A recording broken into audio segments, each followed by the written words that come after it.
Hello, welcome to the Nautical Institute webinar on ECDIS. My name is David Petraco. I am with the Nautical Institute headquarters here in London, and I'm being joined by Tony and Richard. Good afternoon, gentlemen. You might have noticed that Richard did not make the bill at first, so we're very glad that he's joined us in the end here. Thanks, David. Happy to be here. Excellent. I'm sure everybody is familiar with the Nautical Institute, but just in case there are a few new people, I will introduce us as an international professional body, and we are a membership organization, so I will make no apologies for plugging membership. The membership of the Nautical Institute has a host of benefits. The main benefit is that we help you with your professional development.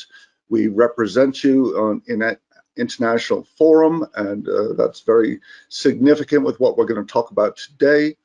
And it's all about sharing information. The way maritime professionals keep their profession is by sharing information and learning in a continual lifelong learning, or CPD, if you will. And no surprises that the membership of the Nautical Institute is very concerned with the safety of navigation. ECDIS is one of the key tools for the safety of navigation. So we are really keen to hear about what the MAIB and the Danish MAIB study has revealed, and most importantly, where do we go from here and how do we fix some of the challenges that we have. So before we get started, this is an interactive session. Your cameras and your microphones will not work, but we are really keen to get your feedback. So if you can type in questions or comments in the question area, and don't forget to press the little send button.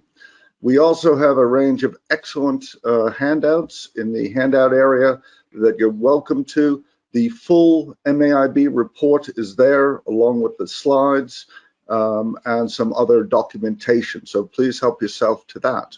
Now, as I said, we're extremely keen to get your feedback. We face some real challenges in the industry, particularly with ECDIS and navigation systems. So we've tried to allow every opportunity for you to contact with us. So one way, as I said, is to put a question or comment in the question box. We won't get to everybody's questions during this hour, but we will read everything afterwards, and it will be recorded and shared with the industry. There is, I'll tell you a little bit more about it, but afterwards there's a pop-up survey that has area for leaving comments. There's an email address, research@nautinst.org, that you can write to me and with whatever comments you might have. And there'll be a Survey Monkey survey afterwards, and all the details of that will be available in due time. So as soon as the webinar ends, you'll get a little pop-up feedback survey. Please take 2 minutes to do that. A couple of hours after the webinar ends, you will get a certificate of, you'll get an email saying how happy we were that you attended, and there will be a link to a certificate in that email. There will also be links to the other surveys for you. This is being recorded. We will post this probably by the end of tomorrow on our YouTube channel. So feel free to watch it again and share that with all of your friends and colleagues. And you are not alone. There are over 1,000 of you out there interested in this subject. So when you do write in with questions, please be as succinct as possible, but note that whatever you send in will be read by us and shared with the industry. So please feel free to give us your thoughts. So now for the main event. I am very pleased to introduce Tony Brown. Tony started with the Royal Navy and has command experience in that. He has spent 20 years with the UK Marine Accident Investigation Branch, MAIB. And in his time there, he has worked on some very significant cases, and he has used all the knowledge gained in that investigative work to share, particularly on navigation issues, with the IMO, the UK Marine Coast Guard Agency, the UK Hydrographic Office, Intertanko, OCIMF, CIRM, etc., etc. So he knows a lot about this subject. It is a passion of his. He is the chief author of the report that we're going to be discussing. And Tony, over to you. Great. Excellent. Well, good afternoon, everybody. It's nice to be speaking to so many maritime-related people. First of all, a couple of notes about myself. I'll be quite honest and upfront. My background in the Royal Navy is in the practical side of seafaring was all based on paper charts. So ECDIS is not a piece of equipment that I have personally had to use at sea. It's something I've become involved with purely through my work in the MAIB. Just a couple of words about the study itself. I first did if you want to call it, a so-called ECDIS-related grounding back in 2008, which was a CFL performer. But over the next 10 years, I was closely involved with other investigations. And during those investigations, it became readily apparent that actually ECDIS wasn't being used the way that the regulators and the manufacturers seemed to, and the guidance that was out there seemed to indicate. And the typical things were that safety controls weren't being set, alarms were being disabled. There were several characteristics, and that kind of nudged me into thinking we need to look deeper into this. And I liaised closely with the Danish counterparts, and who were very kind of forward-thinking and like-minded in this sort of thing. And we discussed how we could study ECDIS use to optimize the findings.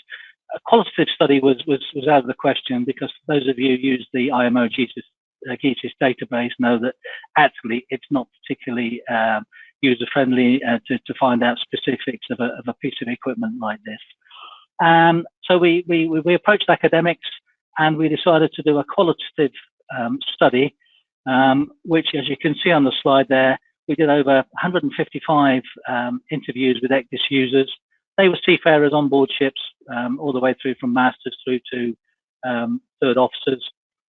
And we went on board, kind of 31 ships of different types. And we tended to spend about between 2 and 4 days on board the ship, so we could observe how the bridge team were working, how they were using ECDIS, etc.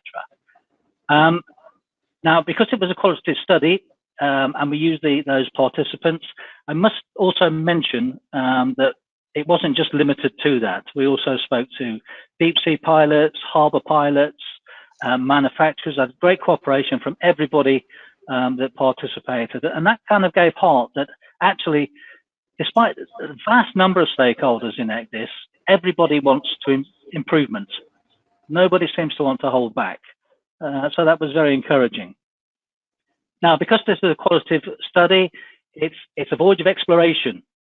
We set out to characterize ECDIS use with a way to improving future designs and future regulations. So no recommendations have been made, because there are so many stakeholders out there. The issues are extremely wide-ranging.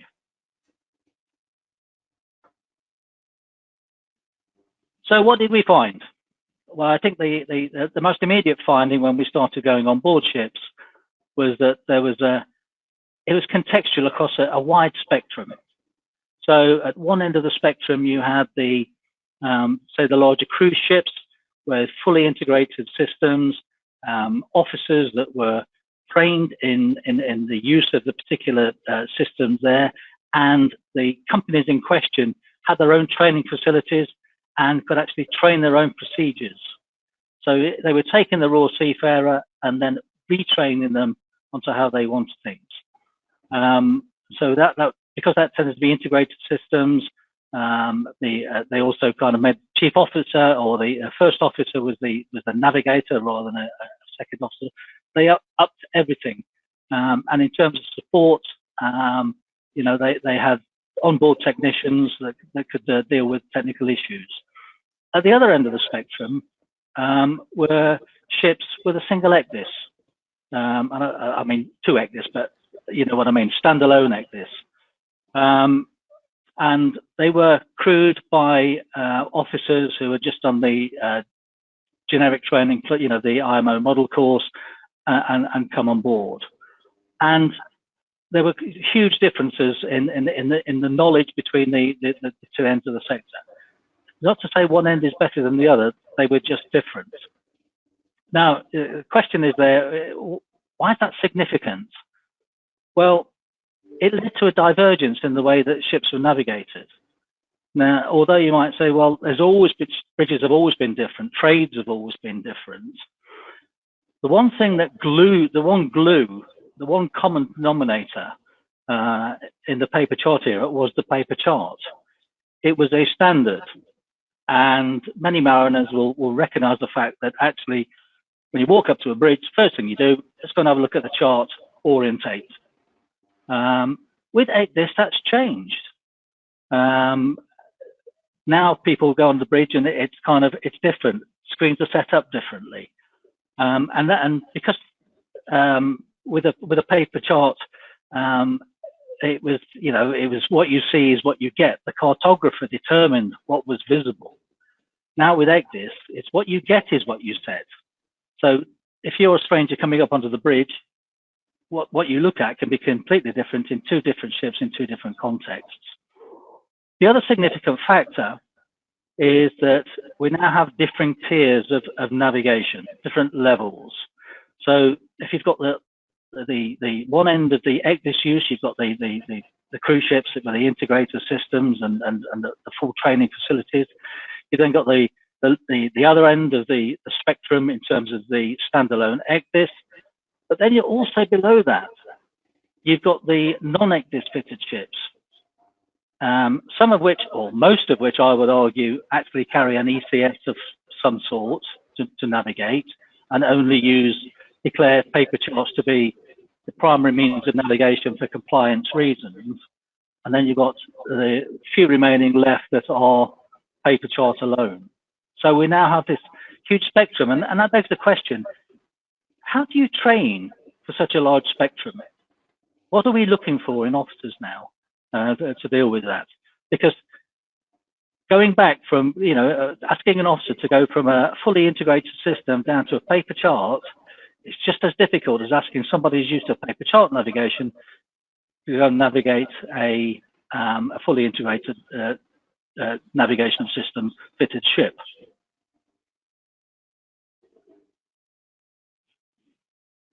The one thing that we did identify, and it's no surprise really, was the fact that it was the reduction of workload and the increase in situational awareness that resulted from the real-time positioning as ECDIS's main benefit and its main contribution to safety. And you can see from the user quotes that I've put on the screen there, which are taken from the report, that part of ECDIS was well liked. Most singularly the best benefit.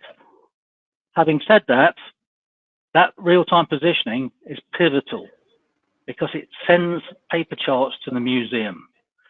We are now on the road to digital navigation. And I'm not sure what the percentage is, whether it's 30% ECDIS ships, but ECDIS fitted ships are carrying the bulk of the world trade now. But it's not just the ECDIS, remember, it's that proportion of other ships that are using ECS and other forms of digital charts to navigate. The other thing it's made, this continuous position plotting, it has made people a little braver, going out in the fog, going at faster speeds than usual. So it's given an increased confidence into navigation. But this will come as no surprise to many of you. There's nothing new in this, and it's been recorded for many years, that the challenges posed by ECDIS, and we found quite a few, which I've grouped into kind of the significant ones for this presentation, And the first one is the distraction of alerts and alarms at sea. Now, we have to be very careful when we talk about alerts and alarms because we know that they're all split into different categories of, alarms, alerts, notifications, warnings, cautions, etc. But ECDIS users tended to lump all of these into a ECDIS alarm, not just looking at the actual source of it itself. So quite often, a lot of AIS alarms, because they came from the ECDIS, would be seen as an ECDIS alarm. However, having been on the bridge, particularly in pilotage, the alarms, certainly as an observer, were very distracting to the crew. And on several occasions, crew were getting distracted, finding out the source of alarms, trying to silence them, when actually there were far more important things to be getting on with. And one of the features that came up quite often in the interviews was the impracticality of setting an efficient safety contour because of the lack of contour density. And this does seem, this was, I say, it was a very frequent issue that was raised, and I liken it to myself to an alarm clock. Now, if you have an alarm clock that only you could only set for 5 and 10 o'clock when you wanted to get up at 7, it's not a lot of use. And it begs the question, why have we got this as a mandatory alarm? And I'll come on to more of that later. Sticking with the alerts, it was also the similar problem when passage planning. Now, when I was talking to people that were involved with the inception of ECDIS many years ago and the writing of the performance standard, it was always the intent that the primary means of checking a passage plan in ECDIS was visually. But obviously, you now have this automatic facility, but this automatic facility throws up so many errors that it wouldn't, you wouldn't think twice off if you did it visually. And therefore, there's a danger that actually people don't use the automatic check because it takes so long to go through. I did see one navigating officer who went through a passage plan, and it took him absolutely ages to check every single error. And of course, when you get so many errors, there's always a danger that the key one will be missed. But of course, the visual checks, same, that's no different to checking a route on a paper chart. Things can be missed depending on scales, etc. So neither of the checking of the route plans is infallible.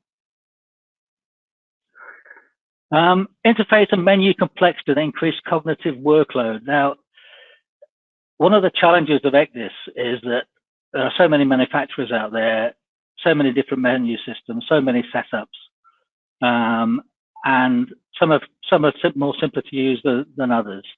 But whereas you think the real-time positioning is a significant advantage because it frees up cognitive space for collision avoidance and other issues, the fact that the system can be quite difficult to use, even with good training. And I will stress this, that sometimes, even with good training, some systems aren't that easy. And we found during the study that the officers would tend not to change too much on the watch. And therefore, you would get things like people going to the back of the bridge during the watch handover, and they would just simply check off the ECDIS checklist without referring to the ECDIS because nothing had changed. They hadn't touched it. It was an assumption. And then there's a few more there. The difficulty of residual manual tasks. And again, we're fixated with paper chart practices. Text notes. Again, this comes back to some of the issues with the interactions. Some systems, it's very difficult to write something as simple as call the master on the chart. And this has caused some companies to actually go to a different, almost a rotating notification. So you scroll down the passage and on a separate screen comes up the relevant notes for that passage. radial PIs is another one that are difficult to plan on ECDIS compared to other paper charts. So automation has worked in terms of putting the GNSS along with the EMC, but other tasks are much more difficult than on paper charts. The other issue with ECDIS is that significant discrepancies are rarely encountered. That's not to say they don't happen, they do. And, you know, we have come across a couple of offset discrepancies where people have discovered an offset, applied the offset, then forgot to take it off again. We've had instances of total ECDIS loss, GNSS loss, etc. But most of the time, the system is reliable and accurate. And of course, that leads to things like reliance and how much do we actually need to check things. There are also difficulties in tackling system problems because the users aren't system experts per se. We found that the most expert knowledge of the ECDIS system usually lie with the navigator who is responsible for planning, because that person dealt with ECDIS on a very regular basis. And if an officer watch had a problem during monitoring, then he would tend to defer to the second officer responsible for the planning for advice.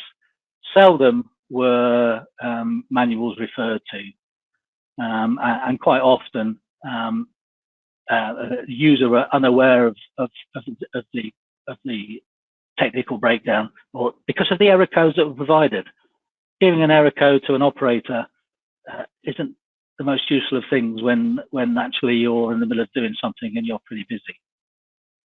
The final one there is proceduralization, and I put that on there because the marine industry is very good at proceduralizing manual tasks. In fact, just about every manual task that we do in the industry tends to have a procedure written for it.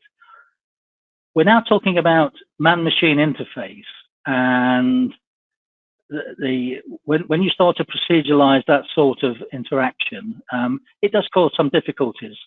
I'm not saying that some of the procedures written are ineffective. They have helped in some instances to actually make things a little easier. So, for instance, where companies have different voyage profiles for the open water, coastal water, and the pilotage, that seemed to be quite popular because the user tended to know what they had to set.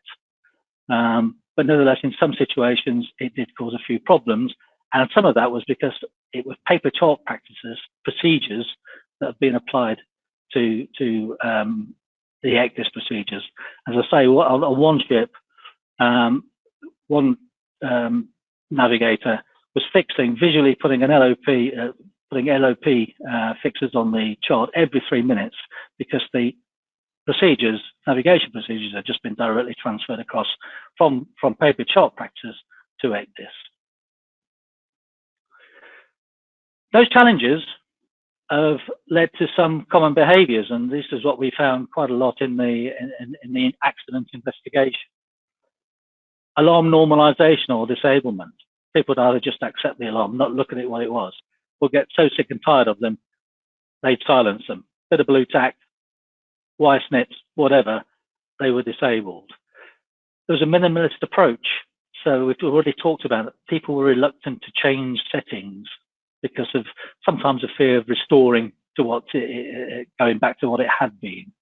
Residual tasks weren't being done. And one of the noticeable areas in this one was the limiting gauge line.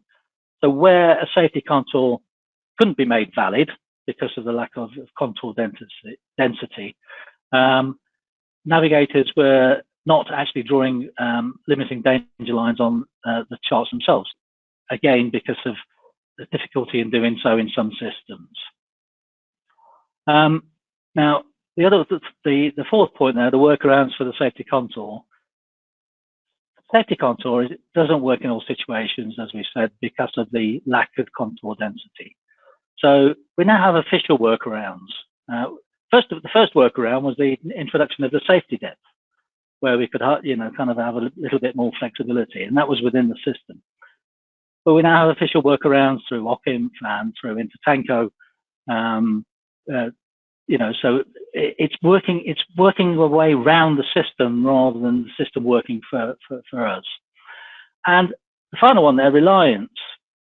And quite often you'll hear people say, "Oh, you know, they rely on it too much.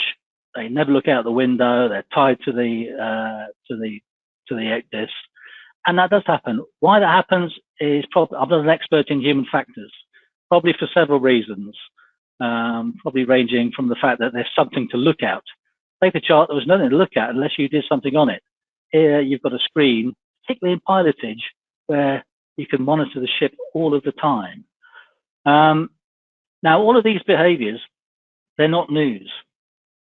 So what are we getting at? Well, I think in this report, because it's a kind of a study that's been done by official bodies, it is for the first time quantified and put out in the public domain in an official format some of these problems and behaviours that are resulting in some of the problems that are being experienced with ECDIS.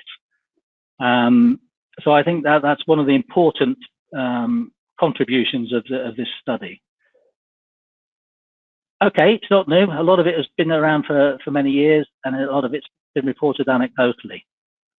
But we have to ask ourselves the question, why are these problems persisted for 20 years without any kind of real tangible effect? Now, we know there are some initiatives that are being undertaken.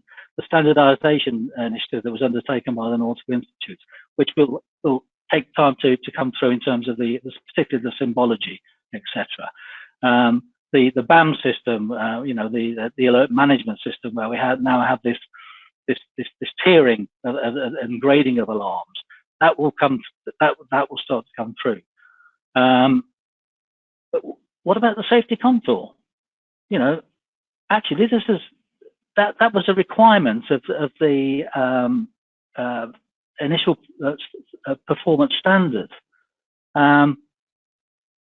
But you know, kind of, it's still there. And if we go on to the safety contour, because it doesn't work in lots of instances, why isn't the standard not been amended to make the alarm optional? I mean, in terms of bridge alarms, the only mandatory alarm I'm aware of is the one that wakes you up if you fall asleep.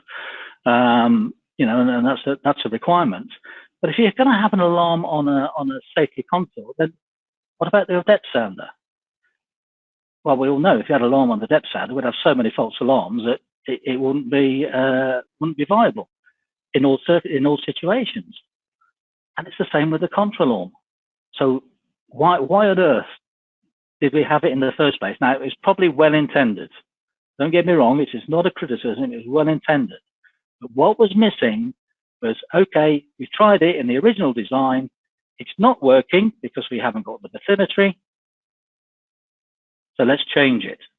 But where's the mechanism for that? Where are the IMO mechanisms for tracking the implementation of ECDIS? At the outset, they would have had cost-benefit analysis and all things of manner of stuff undertaken. But once implemented, where's the feedback? Because without that sort of feedback and harnessing of feedback, you can't have continuous improvement.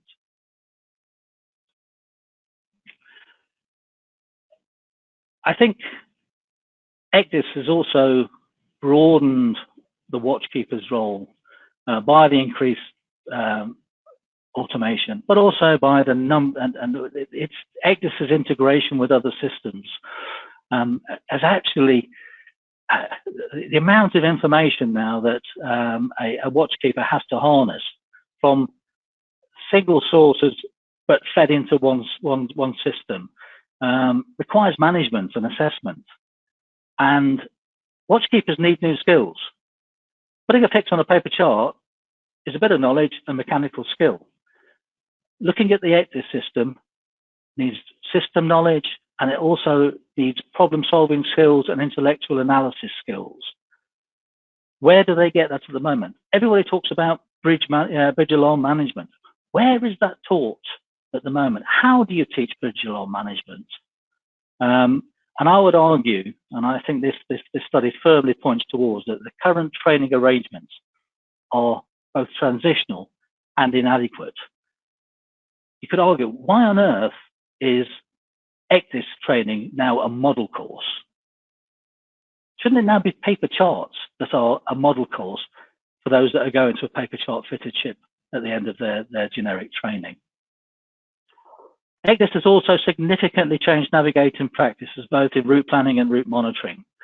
And particularly in route planning, where the waypoint is now, it's not, in a paper chart, it was just the interaction of intersection of two points.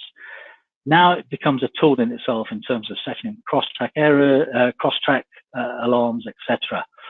And I think the whole notion of how we route plan now has changed with ECDIS. It's completely different to the way routes were planned on paper charts.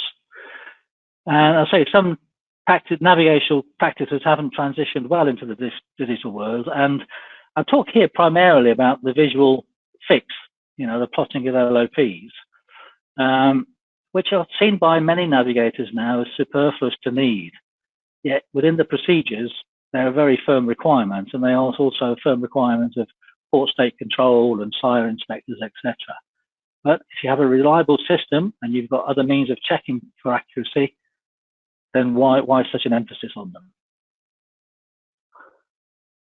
And I come back to paper charts now because this lingering focus on paper chart practices, both in terms of training, inspection, audit, procedures, despite this now dominance of digital charts in all maritime sectors, is starting to hinder improvement and training strategies and new ways of working. Let's be no doubt, with even IHO at the moment are talking about, some HOs are talking about stopping producing paper charts. You go up in a leisure industry on board a tug, most people now are using a digital chart of some format to navigate. And therefore that we should now look at new ways of working with something like the radar image overlay, which has come under huge criticism from various bodies, CIRM inspectors, mainly people used to traditional ways of working. But actually, in most cases, RIO is a viable tool, and to my mind, personal view, should be an accepted means of checking position. Same as looking at a buoy out the window in a buoy channel and seeing you passing between two buoys is a way of verifying your position. But operators need to be aware of some of the pitfalls, with the radar problems and how firm the echo is and clutter, etc. Not discouraging them from using it. So, on to the conclusions. Paper chart use will continue to decline. The starting gun has been fired. Use whatever kind of analogy you want, but there's no turning back. We are now on the digital route, and we need to modernize. And ECDIS is the system we have that we've inherited, and that's what we've got to use. But the continuous improvement of ECDIS and other similar technologies in the future will depend on several things. Firstly, the adherence to the principles of human-centered design. And that's really getting the design right in the first place, getting user involvement. And I think in the case of ECDIS, instead of going back to conduct a task analysis of navigation, it was a task analysis of navigation using paper charts. So ECDIS was designed with paper charts in mind, rather than just a clean sheet of paper based on the task. And I would pull into that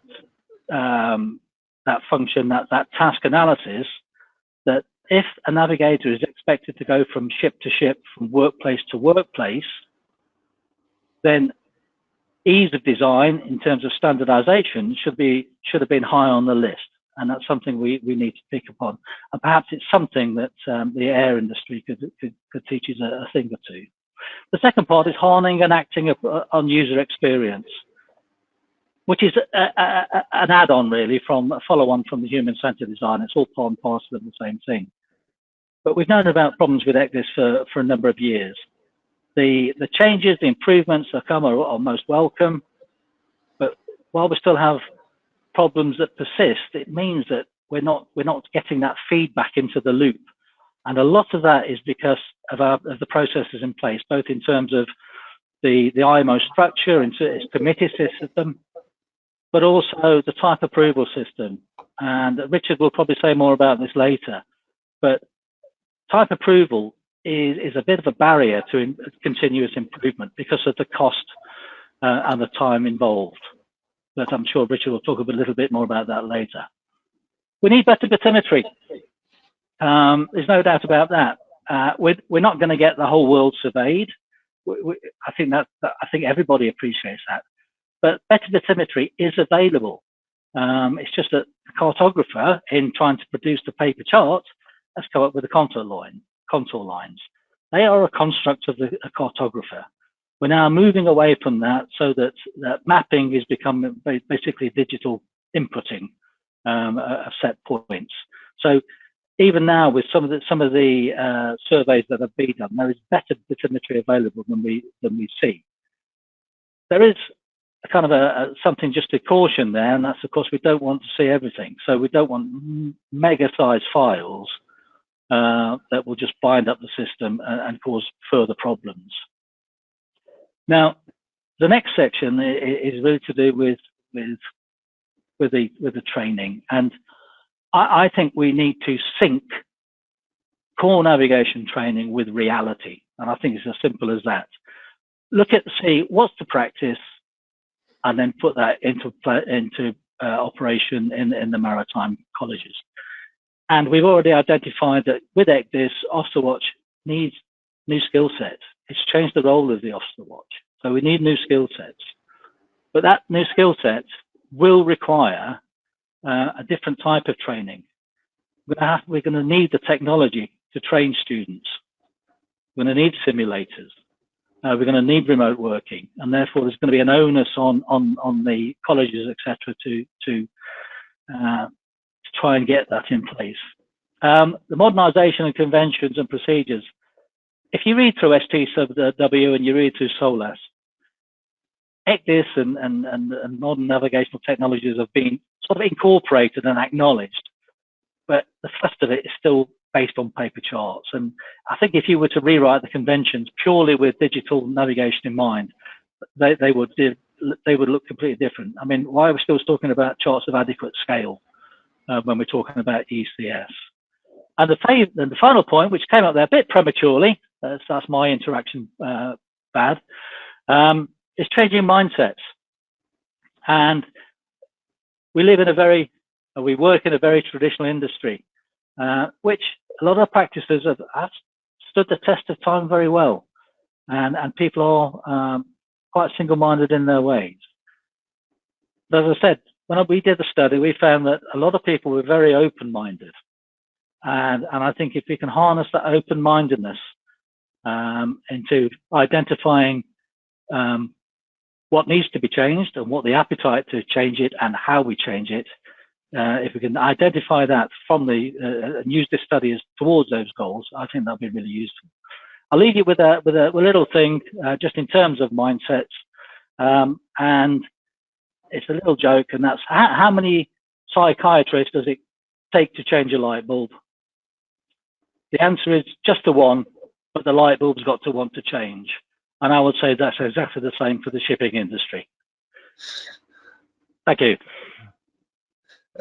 Excellent, Tony. Thank you very much. That was fantastic, and the questions and comments are streaming in. But before we get to them, I would like to welcome Richard Doherty from CIRM. CIRM are the International Association for Marine Electronic Companies. So his members are the ones that are making the ECDIS. He is the Chief Technical Officer of CIRM and has been since 2013.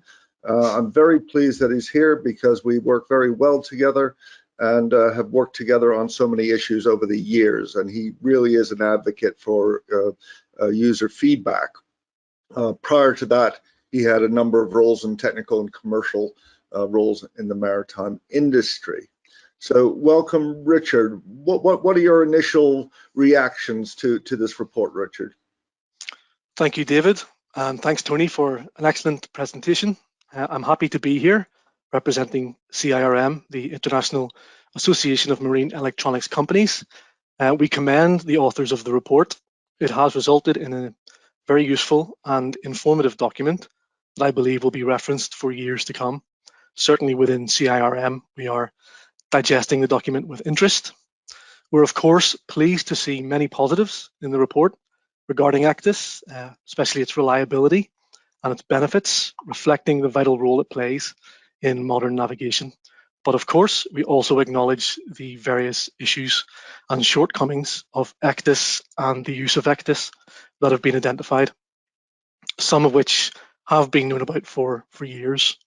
I look forward to further discussion on the report in this session and to working with other stakeholders such as the Nautical Institute going forward in an attempt to address the issues that have been uncovered. Excellent. Thank you, Richard. Tony, you made it very clear that we've known about some of these issues for many years, far too many years. Richard, I know that manufacturers want to provide the best possible equipment that they can. What's stopping them or slowing them down? Thank you, David. Well, I think it's in everybody's interest to improve ECDIS, and it's very easy to sit here and think, well, we know what the problems are, let's just get on and fix it. And that's presumably how it would work in many industries. Unfortunately, in the world of SOLAS shipping, there are a number of significant constraints that make it difficult to make changes to, say, the core functionality of ECDIS. And to try and summarize those without taking up too much time, Tony already mentioned type approval, which would be one of the main constraints, and the other is simply the way in which IMO develops performance standards for bridge equipment. In terms of type approval, as I'm sure we all understand, equipment used on SOLAS ships must conform to strict performance standards set down by the IMO. If a manufacturer wishes to make functional changes to the equipment, for everything but the smallest of changes, that will then usually require testing and certification of those changes. Now, this obviously involves a significant, costly and time-consuming process, incurring cost to the manufacturer, and then typically that cost has to be passed on to the customer. And of course, shipping companies are not exactly at the front of the queue when it comes to spending more money on bridge equipment for obvious reasons. So for these reasons, manufacturers are hesitant to make core functional changes to ECDIS if those core changes are not explicitly required by IMO's rules and regulations. Of course, we do have ECDIS makers that are continually improving their systems, but this tends to relate to the way the system works as opposed to addressing the underlying functionality specified in the IMO performance standards. So the other barrier that I mentioned was the way in which the IMO actually decides to make changes to the performance standards. There's a lengthy process involved in just that. So if we take an example of something that Tony was talking about, safety contours, if we decided we know how to address the core functionality in terms of setting and alarming the safety contour, first of all, a proposal needs to be made by an IMO member state. That will go into the IMO for consideration. Hopefully will be accepted onto the IMO's work program. From that point at which the work starts, we're talking about 2 to 3 years to complete the work, just depending on its complexity. Once it's been finalized, an entry into force date for those amendments has to be agreed. And again, that's normally sometime in the future to provide time for the manufacturers to actually develop and implement and certify those changes. And then, of course, the IMO's typical practice is that once this has all been agreed and has come into force, it applies only to new installations. And when things apply only to new installations, it takes many, many years for that updated equipment to be present on the majority of the global SOLAS fleet. So I hope I've given a good summary of the core barriers, but that's not to be all negative. There are many developments ongoing and coming down the line that will improve the situation regarding some of the issues that have been identified, particularly around alarm fatigue and information overload, variation in user interface design, and some of the general functionality of ECDIS. And hopefully I'll be able to touch on some of these as we go through the questions. Thanks, Richard. Yeah, that was very well summarized, some of the challenges we have, and we're not going to find solutions in the next few minutes, but certainly the Nautical Institute will work with the MAIBs, CIRM, and we will try to find solutions here. The questions are absolutely flooding in, and please keep the questions coming in, because it's those comments that you're sending in will be recorded and will be brought to the IMO and other stakeholders to emphasize the challenge that we have. Tony, a few of the observations are between ECDIS and ENCs or ECSs, like generic electronic chart systems. You mentioned on some of the smaller ships, they had some form of electronic chart systems. Why do you think that some people prefer an ECS to an ECDIS? Well, I think it's probably cost is one of the biggest factors. SOLAS has carriage requirements, so if you're required to carry ECDIS, then you have to carry ECDIS, and you can also carry paper charts. The vessels that aren't required to carry ECDIS, unless they carry ECDIS voluntarily and pay for it, then they would tend to go for paper charts as the primary means of navigation. But certainly in my experience, most have some form of ECS, because it's this benefit of continuous position plotting, and an ECS still gives you that benefit, albeit an ECS tends to be more rudimentary and it's effectively used as a paper chart on a screen without the bells and whistles and alarms. And of course, the danger of that, the danger we're in at the moment, is because in reality, whilst ships notionally have paper charts as a primary means of navigation, those that are using an ECS can use unofficial charts, can use any data they want, unapproved systems, and there's a danger that could result in an accident at some point. But whilst there's that benefit of real-time navigation, continuous position plotting, that situation won't change, and I think at some point IMO will have to make a decision what it's going to do with the rest of the shipping world in terms of electronic charting. Thanks. And it is something that we hear all the time from people who have one foot in the leisure market and one foot in the commercial, of how much more usable the yacht systems are than the commercial systems. And I think part of that is because in the yachting world, manufacturers sell directly to the users. So it benefits them to do that, where Richard's point about price, in the shipping, they're usually selling to an accountant in a ship company, who are primary users. I think that's absolutely right, David. And I think the point to note is that while SOLAS mandates the carriage of charts of one form or another, it's things like the back of the bridge technologies which are coming about now, and piloted, pilots PPUs, things that don't require the same type of approval system, are the ones that are adapting to user needs. They're filling that gap, which does highlight this fact that the type approval is a bit of a barrier. Yeah. So Richard, one of the other frequent comments here is about screen size. Now, presumably when the standards were written, it was in an earlier age, and screens have just come on bounding with quality and technology and lowering of price. When are we going to see a chart size screen that's toucher friendly and makes the ECDIS experience so much better? Thanks, David. Yes, certainly the larger ECDIS screens seem to be very popular, and we have had on the market larger screens in the 50 to 60 inch range available for some years in ultra high definition and 4K resolution.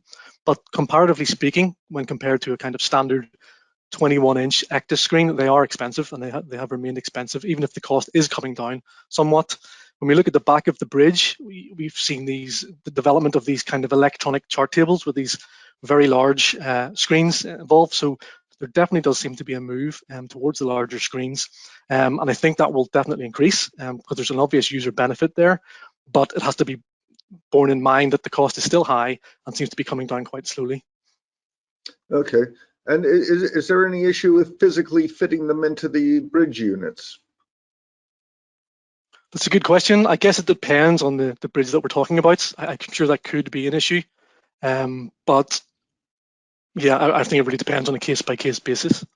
Okay, well, that's certainly a user need that we need to keep in mind, as the usability of the interface and the screen size. Another question, and I'll start with you, Tony. It's about the use of CATSOC. How critical are they, and how well understood or not well understood were they when you were doing your surveys? It was mixed. It certainly wasn't. There wasn't widespread knowledge, and some users saw them as a bit of an impediment to efficiency. And I talk here about it. It is a little bit ludicrous where you can have two ships of the same draft, same size, going into the same port at the same time, one on paper charts, one with ECDIS, where the CATSOG would actually say that no, there's not enough water here, whereas the paper chart would be quite legitimately be able to go in just using the information on the source data diagram. So it's not consistent. And I was informed a few years ago that actually the derivation of the CATSOG system was to actually help national hydrographic officers categorize the waters. That they weren't initially, I don't think they were initially intended to be a mariner's tool. But of course, being mariners and procedures and absolute values, that's what we kind of thrive on. When they're taken as absolute values, then it does cause a little bit of confusion. We did find that some users didn't really check the CATSOGs. I mean, if you're on a ferry going from A to B on the same route, why would you check the CATSOG every time? It's something you do every day. Others would check it, but again, some confused with unsurveyed, and so there was a little bit of knowledge gap there. Okay, and you, Richard, Tony was saying that they may or may not be useful. Have the manufacturers discussed at all how useful CATSOCs are and whether they're still needed? It's not something that we've really discussed actively in our ECDIS working group, which is where all of these discussions are held within CIRM. In fact, when it comes to the underlying bathymetric data behind the ENC, that's really, I would say, one for the hydrographic community, and I wouldn't really want to offer too many opinions on that. No, that's fair enough, but we are getting a lot of comments, so keep them coming in, because we will take these comments and bring them to industry stakeholders. With an eye on the time, both of you, let's start with you, Tony. Gary writes in, has the need for paper charts finally been superseded? Yes, I would say.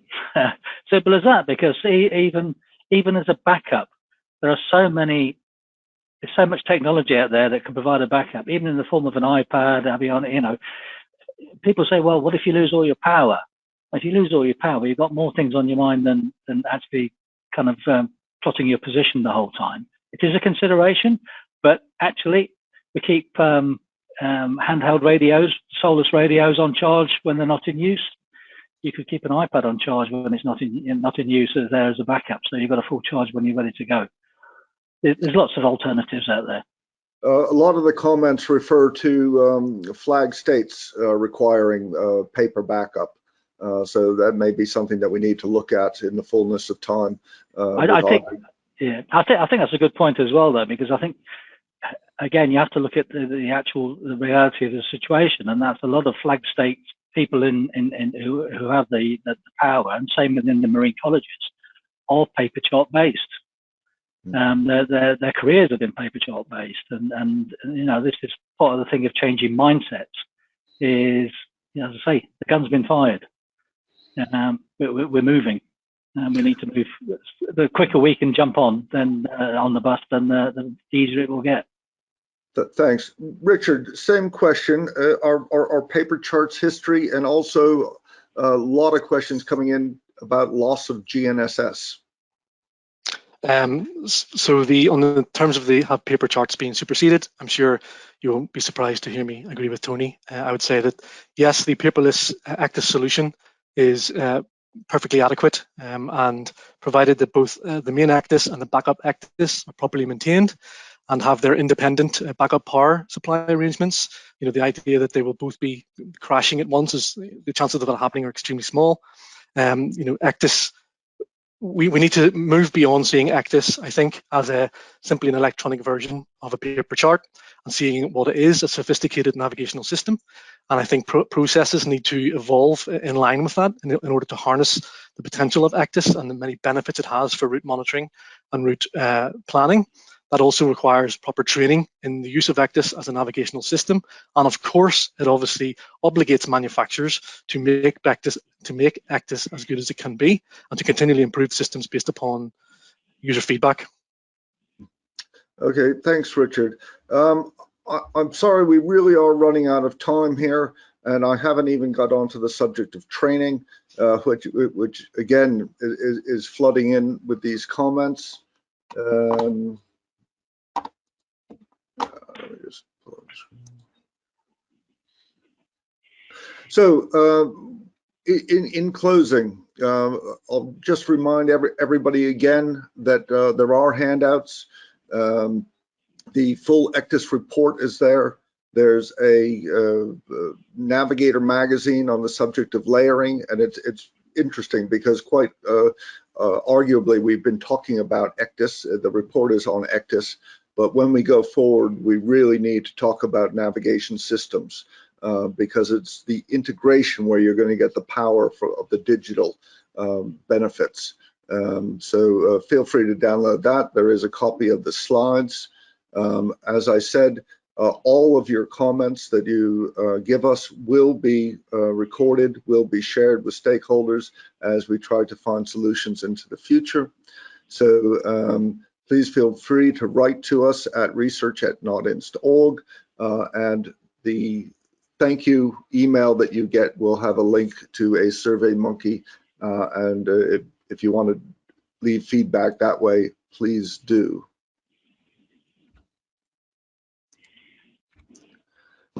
I would like to remind everybody again that we are a membership organization. We're international. We have branches around the world, and please connect with those branches, integrate with them. They're a great way of sharing ideas, meeting other professionals. Some of the branches also have run webinars of their own, so feel free to log into those.